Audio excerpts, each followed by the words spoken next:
Do marr hak o vajzë. Calm down, sir. You're under arrest. Dhimbja nuk ishte më thjesht një ndjesi fizike.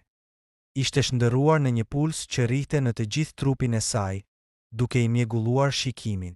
21 vjeçarja shtrëngonte ansoret e ftohta prej rrethit të krevatit, ndërsa vështrimi i humbte në tavanin e lartë të spitalit të Korçës, ku lagështira e viteve kishte krijuar harta të çuditshme mbi Suva. Ajo ndihej e vogël, e pambrojtur, si një fletë mbetur në mes të një stuhje mjekësore që ajo nuk e kuptonte. Kirurgu 72 vjeçar qëndronte në këmbë pranë saj, jo me distancën profesionale që kërkon etika, por me një afërsi që filloi t'i krijonte një parehati instinktive. Ai nuk mbante doreza akoma. Duart e tij, të rrudhura nga mosha por të forta nga dekadat e mbajtjes së bisturisë, filluan të preknin barkun e saj. Gjoja për të lokalizuar vatrën e dhimbjes. Çdo prekje zgjaste pak më shumë se sa duhej. Çdo shtypje mbi lëkurën e saj shoqërohej me një vështrim të ngulur, i cili nuk ishte mbi zonën e infektuar, por mbi fytyrën e saj të dëshiruar për ndihmë. Qetësohu vajzë, i thoshte ai me një zë që përpiqej të tingëllonte atëror, por që mbarte një lloj rëndese që e bënte ajrin rreth tyre edhe më të mbytshëm.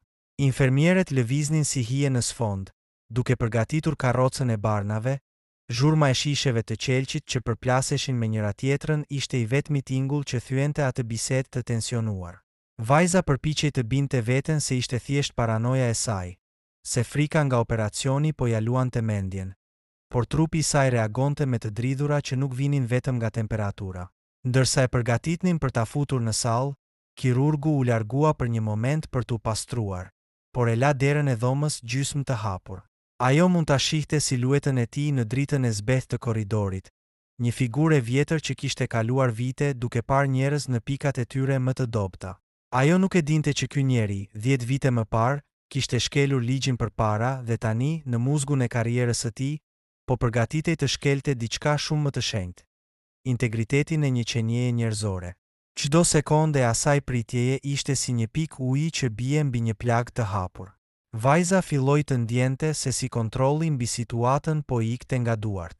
Ajo ishte tashmë e veshur me këmishën e hollë të spitalit, një copë e thjeshtë që e bënte të ndihej e zhveshur përballë vështrimeve të huaja.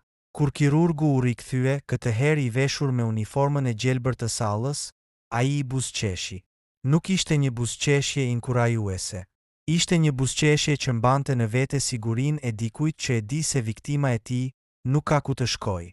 Tani do të jemi vetëm ne të dy në sallën e ekzaminimit para se të fillojmë, përshpëriti ai, duke I dhënë shenjë infermierëve që të largoheshin për të sjellë mjetet e fundit. Në atë moment dera u mbyll me një kërcitje të lehtë, duke e lënë 21 vjeçare në një hapësirë të ngushtë, ku drita e bardhë ishte e pamëshirshme dhe ku mbrojtja e vetme që ajo kishte, prania e njerëzve të tjerë, u zhduk. Dhoma u bë papritur shumë e vogël. Zhurma e pajisjeve që gumëzhinin në sfond u kthye në një zhumë shurdhuese në veshët e 21 vjeçares. Ajo qëndronte e shtrirë e pafuqishme me barkun që I diqte nga infeksioni I apandesitit, por tani një tjetër lloj djegjeje po I pushtonte kraharorin. Frika. Kirurgu 72 vjeçar u afrua sërish, këtë herë pa asnjë dëshmitar rreth e rrotull. Ai rregulloi dritën e fortë mbi shtrat, e cila e verbonte vajzën, duke e bërë të pamundur që ajo të shihte qartë lëvizjet e tij, ndërsa ai e shihte atë në një ndriçim të pamëshirshëm. Duhet të bëjmë një kontroll të fundit, më të detajuar, tha ai me atë zërin e tij të ulët, që tani nuk tingëllonte më si përvojë, por si një kërcënim I maskuar. Duart e tij, që duhej të ishin instrumente shërimi, filluan të lëviznin mbi trupin e saj. Në fillim ishte prekja mjekësore që ajo priste, por shpejt gjërat ndryshuan. Vajza ndjeu se si gishtat e tij filluan të rrëshisnin përtej zonës ku ajo kishte dhimbje. Ata lëviznin me një ngadalësi të studiuar, duke prekur zona që nuk kishin asnjë lidhje me kirurgjinë që po përgatitej. Ajo u ngrin. Mendja e saj filloi të bënte llogaritë e tmerrshme të një viktime. A është kjo pjesë e procedurës? A jam unë që po e keqkuptoj sepse jam e sëmur? Por instinkti nuk gënjen kurrë. Kur ai e preku në pjesët e saj intime, duke përdorur pretekstin e kontrollit të gjendrave apo reflekseve, 21 vjeçaria ndjeu një val të përzjerash që nuk vinte nga stomaku, por nga shpirti. Ajo u përpoq të lëvizte, të tërhiqej, por trupi i saj ishte i tradhtuar nga dhimbja fizike që e gozhdonte mbi atë shtrat metalik. Mjeku nuk ndalonte. Përkundrazi, ai dukej se po përfitonte nga heshtja e saj. Nga ajo paralizë që vjen kur truri refuzon të besojë se personi që ka veshur bluzën e bardhë po kryen një akt aq të turpshëm. Ai vazhdonte t'i fliste, duke i thënë fjalë që në dukje ishin qetësuese, por që shërbenin vetëm për të mbuluar frymëmarrjen e tij që ishte bërë më e shpeshtë. Çdo sekondë e asaj vizite ishte një përdhunim i besimit të shenjtë midis mjekut dhe pacientit. Vajza shikonte tavanin, me sytë që i mbusheshin me lot, por nuk guxonte t'i linte të rridhnin. Ajo ndihej sikur po mbytej në atë dhomë sterile. Ai mjek, me dekada përvojë, e dinte mirë se si ta përdorte autoritetin e tij për ta mbajtur atë të heshtur. Ai e dinte që ajo kishte nevojë për që të mbjetonte nga apandesiti, dhe e përdori këtë nevojë si një prang për ta mbajtur nën kontroll. Ishte një lojë pushteti e vështirë, ku bisturia nuk ishte më një mjet shpëtimi, por një kërcënim i heshtur. Unë kam jetën tënde në dorë, mos guxo të lëvizesh. Kur ai më në fund u tërhoq, duke rregulluar çarçafin me një lëvizje që donte të dukej profesionale, sytë e tij u takuan me të sajat për një moment të fundit. Kishte një lloj triumfi të ftohtë në atë shikim. Ai doli nga dhoma për të thirrur ekipin, duke e lënë 21 vjeçaren aty, të vetme me tmerrin e asaj që sapo kishte përjetuar. Ajo nuk ishte më thjesht një paciente që priste operacionin. Ajo ishte një njeri që sapo ishte thyer dinjiteti në vendin ku duhej të ndihej më e sigurt se kudo tjetër. Pas operacionit, zgjimi nga anesteziologjia nuk ishte ai çlirimi i zakonshëm që ndjen një pacient kur kupton se rreziku ka kaluar. Për 21 vjeçaren, rikthimi në vetëdije ishte si një zhytje e dytë në një lumë të ftohtë e të pistë. Ndërsa efektet e narkozës po fashiteshin, dhimbja e prerjes kirurgjikale në bark nisi të pulsonte, por ajo nuk ishte asgjë krahasuar me peshën që ndjente në kraharor. Ajo ndodhej në dhomën e postoperatorit, e rrethuar nga zhurma monotone e monitorëve që bënin bip në ritmin e zemrës së saj, e cila rrihte me shpejtësi. Çdo herë që dera e dhomës hapje, ajo ngrinte. Çdo hap që dëgjohej në korridor, çdo kërcitje e këpucëve të stafit mjekësor, i ngjante hapave të tij. Ajo mbyllte sytë fort, duke u lutur që ai mjek, ai burr që i kishte thyer botën pak çaste para se ta fuste në gjumë, të mos shfaqej më përpara saj. Ndihej e ndotur, e tradhtuar dhe, mbi të gjitha, e pafuqishme. Si mund të akuzonte një figurë aq të lartë, një kirurg që i gjithë spitali e respektonte për moshën dhe përvojën? Kush do ta besonte një vajzë të re, të sapo dal nga operacioni, përballë një profesionisti 72 vjeçar? Orët kalonin dhe dhoma e spitalit filloi të mbushej me hije.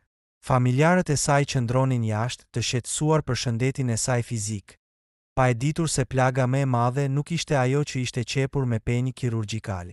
Vajza shikonte duart e saj që dridheshin mbi çarçafët e bardhë. Ajo kujtonte çdo detaj të asaj që kishte ndodhur. Ftohtësinë e dhomës, vështrimin e tij pas syzeve, dhe atë ndjesinë e tmerrshme të prekjeve që s'kishin lidhje me mjekësinë. Në një moment, një infermiere u afrua për të kontrolluar serumet. Ishte një grua me fytyrë të qetë, që i foli me butësi. Ishte pikërisht ajo mirësi njerëzore që i hapi digat e heshtjes. Lotët që deri atëherë i kishte mbajtur të burgosur, nisën të rridhnin pa kontroll. Nuk ishin lot dhimbjeje fizike. Ishin lotët e një revolte që po linte nga thellësia e shpirtit. Ajo e kuptoi se nëse heshte tani, ai do ta bënte sërish. Ai mund t'ja kishte bërë dikujt tjetër para saj, dhe do t'ja bënte dikujt tjetër pas saj nëse ajo nuk fliste. Me një zë që i dridhej, por me një vendosmëri që erdhi nga një burim i panjohur force, ajo kërkoi të fliste me dik. Jo me mjekun, jo me drejtuesit e spitalit, por me ligjin. Ajo kërkoi policin. Familjarët e saj mbetën të shtangur, por kur pan tmerrin në sytë e saj, kuptuan se diçka shumë më e zezë se një operacion kishte ndodhur. Kur oficerët e policisë mbërritën në dhomën e saj, atmosfera ndryshoi. Spitali, një vend shërimi, u kthye në një skenë krimi. Vajza duhej të përsëriste çdo fjalë, çdo lëvizje, çdo prekje të asaj nate. Ishte sikur po e përjetonte makthin edhe një herë, por këtë herë ajo nuk ishte më viktima e heshtur në dritat neon. Ajo ishte dëshmitarja që po hidhte dritë mbi një krim të fshehur në mantelin e bardhë. Çdo fjalë e saj shënohej në proces verbal, duke ndërtuar murin e parë të burgut që po fillonte të rrethonte kirurgun. Ndërsa 21 vjeçaria po dëshmonte me vështirësi nga shtrati i saj, në zyrat e policisë së Korçës po ndodhte diçka tjetër. Emri i kirurgut 72 vjeçar, kur u shkrua në sistemin e të dhënave kriminale, nuk doli i pastër. Përkundrazi, ai nisi të ndriçonte me dritën e kuqe të precedenteve penal. Hetuesit, të cilët fillimisht po merreshin me një denoncim të freskët për ngacmim seksual, zbuluan se pas figurës së doktorit të vjetër fshihej një profil njeriu që e kishte tradhtuar ligjin dhe etikën edhe më parë.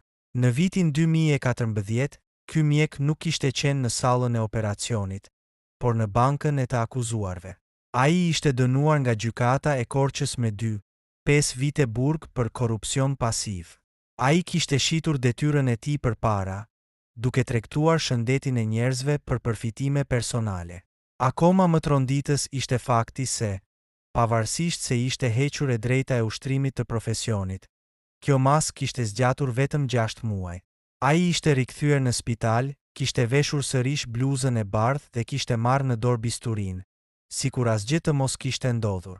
Ky detaj i dha një tjetër përmas tregimit. Nuk ishte më thjesht rasti i një mjeku që gaboi në një moment. Ishte rasti i një njeriu që e shihte sistemin mjekësor si një mburoj për të fshehur natyrën e tij të vërtetë. Hetuesit kuptuan se kishin të bënin me një person që ndihej i paprekshëm. Besimi i tij se mund t'ia hidhte sërish, ashtu siç i kishte shpëtuar drejtësisë vite më parë duke u rikthyer në punë, ishte ajo që e kishte bërë aq të guximshëm sa të ngacmonte një vajzë të re në dhomën e ekzaminimit. Lajmi për arrestimin e tij u përhap si zjarr nëpër korridoret e spitalit. Personeli mjekësor, që deri dje e përshëndeste me respektin që i takon moshës, tani ulej kokën i turpëruar. Gazetarët, me në krye Daniela Zisin e Klan Nes, nisën të gërmonin në arkiva, duke nxjerrë në dritë çdo hije të karrierës së tij. Pyetja që peshonte mbi të gjithë ishte: si ka mundësi që një njeri me një të kaluar të tillë lejohej ende të qëndronte vetëm me pacient kaq të pambrojtur? Arrestimi nuk ishte i qetë. Policia hyri në ambientet e spitalit jo si vizitor, por si ekzekutues të ligjit. Ata e gjetën kirurgun në zyrën e tij, ndoshta duke u përgatitur për operacionin e radhës, ndoshta duke menduar se makthi i 21 vjeçares do të mbetej i mbyllur brenda 4 mureve të sallës. Kur ndjeu të ftohtin e prangave mbi kyçet e duarve që dikur mbanin bisturinë, fytyra e tij 72 vjeçare nuk shfaqi pendes, por një lloj habije të ftohtë. Ai po kuptonte se këtë herë, e kaluara dhe e tashmja ishin bërë bashkë për ta mbyllur përgjithmonë kapitullin e tij si mjek. Ndërkohë, jashtë spitalit, qyteti i Korçës po zjente. Historia po kthehej në një simbol të thyerjes së besimit institucional. Vajza, e cila vazhdonte të luftonte me dhimbjen fizike të operacionit dhe traumën psikologjike, u bëzëri i të gjithë atyre që mund të kishin pësuar të njëjtën gjë, por nuk kishin guxuar të flisnin. Hollat e spitalit të Korçës, që zakonisht mbartin peshën e heshtjes dhe të lutjeve të mbytura, atë ditë u kthyen në një fushëbetejë emocionesh të papërmbajtshme. Ndërsa forcat e policisë po shoqëronin kirurgun 72 vjeçar drejt automjetit të tyre, ajri u ndez nga revolta. Familjarët e 21 vjeçares, të cilët deri pak orë më parë i ishin mirënjohës mjekut për shpëtimin e vajzës së tyre nga apandesiti, tani po përballeshin me të vërtetën e hidhur. Njeriu që i besuan jetën e fëmijës, ishte i njëjti që ja kishte përdhunuar dinjitetin. Babai i vajzës, një burr që e kishte kaluar jetën me punë të ndershme për të rritur të bijën, u gjend përballë mjekut në korridorin kryesor. Sytë e tij, të mbushur me lotë dhe rrufe indinjate, kërkonin një përgjigje që nuk ekzistonte. Si munde? Klithma e tij jehoi në të gjithë katin, duke thyer xhamat e qetësisë mjekësore. Të puthëm duart se menduam se e shpëtove, ndërsa ti pas ke qenë bisha që e sulmove në shtratin e lëngimit. Ishte një dhimbje që nuk e shëronte dot asnjë ilaç. Ishte tradhtia më e madhe që një prind mund të ndjejë. Nëna e saj, e këputur nga pesha e lajmit, qëndronte e mbështetur pas murit, duke mos besuar se spitali, vendi që duhej të ishte tempulli i jetës, ishte kthyer në skenën e një krimi kaq të ulët. Vëllezërit dhe të afërmit e tjerë u desh të mbaheshin me forcë nga punonjësit e policisë për të shmangur një përplasje fizike, ndërsa kirurgu, me një ftohtësi që të kallte datën, ecte me kokën ulur, i rrethuar nga prangat që shkëlqenin në dritat e spitalit. Ky nuk ishte thjesht arrestimi i një individi. Ishte rënja e një maske 72 vjeçare që kishte abuzuar me autoritetin e bluzës së bardhë. Lajmi mori për masa kombëtare në kohë rekord. Rrjetet sociale dhe mediat u mbushën me reagime të ashpra. Një kriminal me licencë mjeku ishte komenti që lexohej kudo. Shoqëria civile dhe qytetarët e Korçës kërkonin jo vetëm dënimin e tij maksimal, por edhe llogaridhënie nga drejtuesit e spitalit. Pse një njeri i dënuar më parë për korrupsion kishte ende akses në dhomat e ekzaminimit të vajzave të reja? Sot, 21 vjeçaria ndodhet ende nën kujdesin mjekësor, por këtë herë e rrethuar nga një tjetër ekip dhe nga mbrojtja e rreptë e familjes. Plaga e operacionit po mbyllet, por trauma në shpirtin e saj kërkon një tjetër lloj shërimi, atë që vjen vetëm kur drejtësia vihet në vend. Ajo u bë heroina e heshtur e kësaj historie. Vajza që guxoi të ngrinte zërin kundër një institucioni të kalbur, duke u dhënë zemër të gjitha grave të tjera që mund të jenë ndjerë të pambrojtura përballë pushtetit të gabuar. Prokuroria ka nisur tashmë përgatitjen e dosjes, duke bashkuar dëshminë rrëqethse të vajzës me precedentet e errët të mjekut nga viti 2014. Ky gjysh nuk do të jetë vetëm për një ngacmim seksual. Do të jetë një gjysh mbi moralin, mbi sigurinë në spitalet tona dhe mbi faktin se asnjë titull, qoftë ai doktor apo kirurg, nuk mund të shërbejë si mburoj për krimin. Historia e 11 majit në Korçë do të mbetet gjatë në kujtesë si dita kur bisturia e së vërtetës preu përfundimisht kalbësirën e një autoriteti të rrem.